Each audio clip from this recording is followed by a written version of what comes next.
guys, sorry for the shaky cam. I actually had to hold my hand to the iPhone so that I can video this. I just really didn't want to move out of my comfortable chair. I'm trying to recover my feet before I go to work. So right now I'm just relaxing. December 22nd, 2013. It's about 12:30. Just had my breakfast and I'm drinking my first smoothie that I'm allowed to have, which is yogurt, cream, raspberries, and ice. And very delicious, not sweet at all. I'm really going to keep an eye on my cravings. But I wanted to explain what I'm doing. I probably do explain this 100 times, but I'm doing Atkins without any artificial sweeteners, no soy, no dressings, nothing. I'm trying my best to keep it as, back to nature as I can, meaning, meats and vegetables and dairy. And that's really all that I'm trying to eat. Excuse me.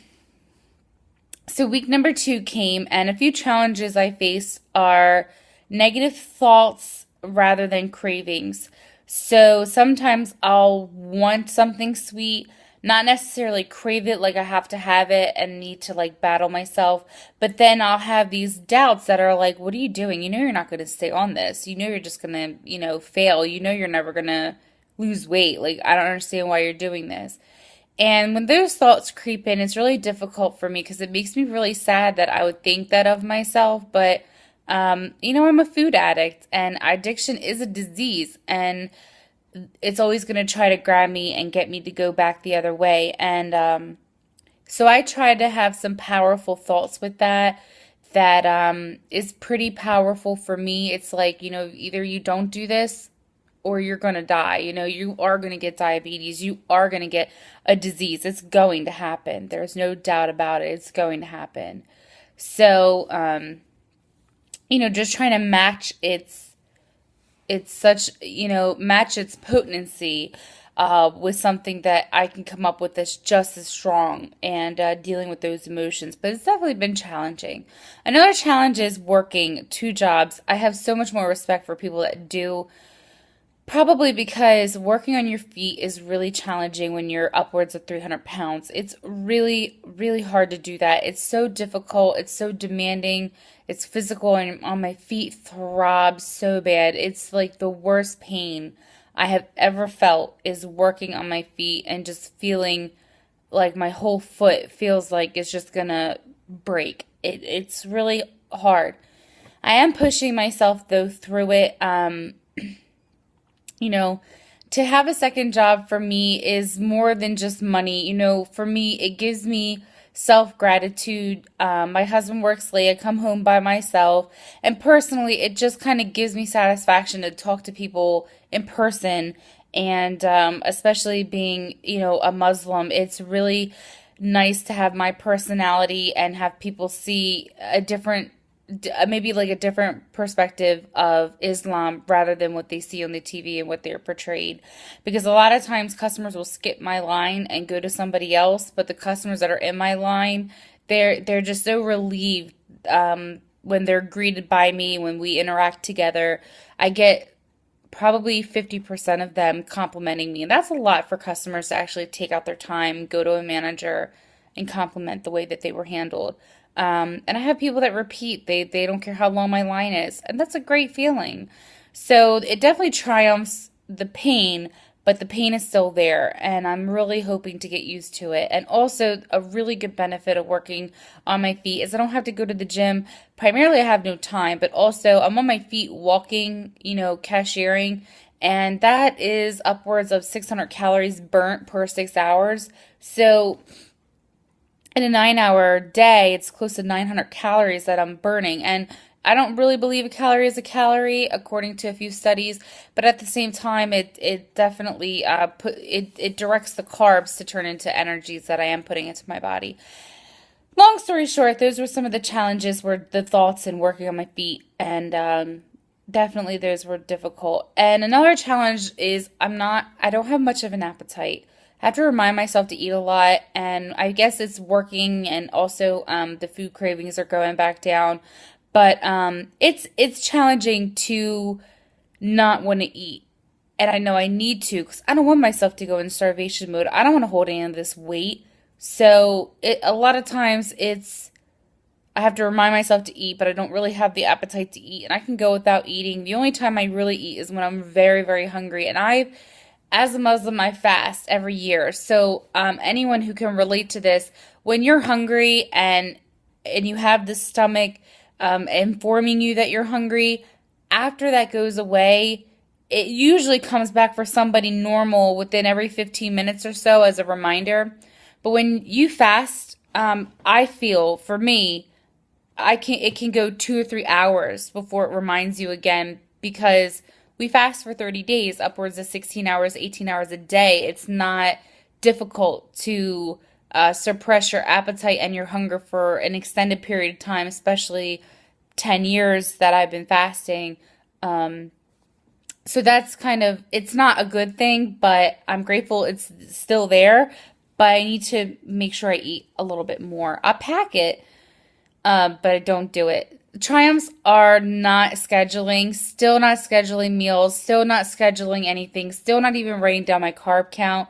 I feel like the less work I have to put into a new lifestyle change and really adapt it as a new lifestyle change.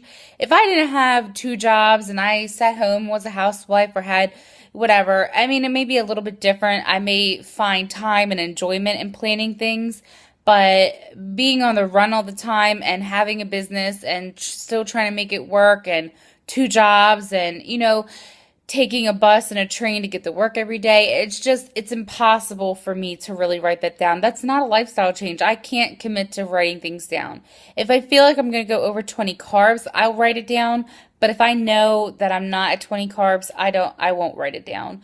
I just keep a mental track, and I've been doing Atkins on and off for 4 years, so I know the carb counts by now. And if I have any questions, I go back to basics, of course. And if I feel like I'm struggling, I'll write it down. But that's definitely one of the triumphs I have is not needing to write everything down and schedule everything and organize everything. I mean, I have two planners as it is. I just can't. Um, let's see. So that's my triumphs. My favorites this week is water because no matter how much I don't eat, I do not forget to drink water. I bring a gallon with me to work every day. I drink on it every single day. I bring it home. I drink more water at home. And I just definitely a favorite this week is water because it makes me feel like I can keep going another 2 or 3 hours more if I drink enough water. I just feel like the energy level comes back and I'm not being dehydrated. I don't have headaches or anything like that. So overall, the week was really fantastic. Had a few cravings, had a few ups and downs, but for the most part, it's been amazing. Being able to have yogurt and raspberries now is just, continuing what I'm doing, which is an extended induction for 3 months. But I really didn't want, every month I'm adding something else in that has higher carbs. This month and for the next month, it will be raspberries and yogurts, followed by perhaps maybe some nuts and legumes, things like that, until the 3 month mark. I'm not giving up 20 carbs because I have to be on strict carb count. I know myself, and I know that if I do have the opportunity to go, 5, I'm going to go 25 more, and then I'm just going to go completely off of it. So I have to keep strict. Excuse me. Sorry. I have to get strict with Atkins, just because I know myself. And also, I'm not having any artificial sweeteners, no soy products, nothing like that. I'm really trying dairy, meat, and vegetables is pretty much what I eat. And that's it. So that's my week. I started the week at 305. I'm ending it at 298. It's another 7 pounds lost. It's a total of 16 pounds in 2 weeks, which is pretty incredible. This week, my goal is to get to 95. That would be an amazing 3-pound weight loss for this week. If it's more, that's great. I'm not setting these huge goals. I just want to get this weight off and really adapt the new lifestyle change rather than lose the weight and then, too fast and not be able to keep up with the program that I'm on.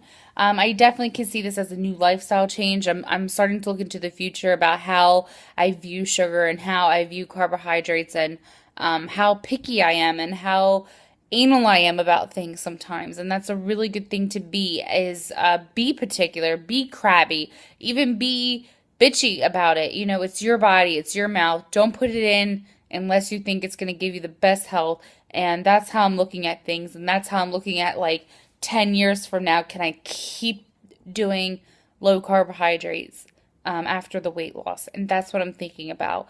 This isn't that hard. There's hard times and there's hard days and there's bad days. But learning how to deal with my emotions, learning how to eat right, learning how to exercise, learning how to get vitamin D from the sun, all these great things that I'm learning and implying is just making me feel better and better about it. Thank you guys for watching. I really wish the best of success to you. Stay tuned for more videos and, of course, my weekly update every single Sunday or Monday of the following week. Thank you guys. Assalamu alaikum.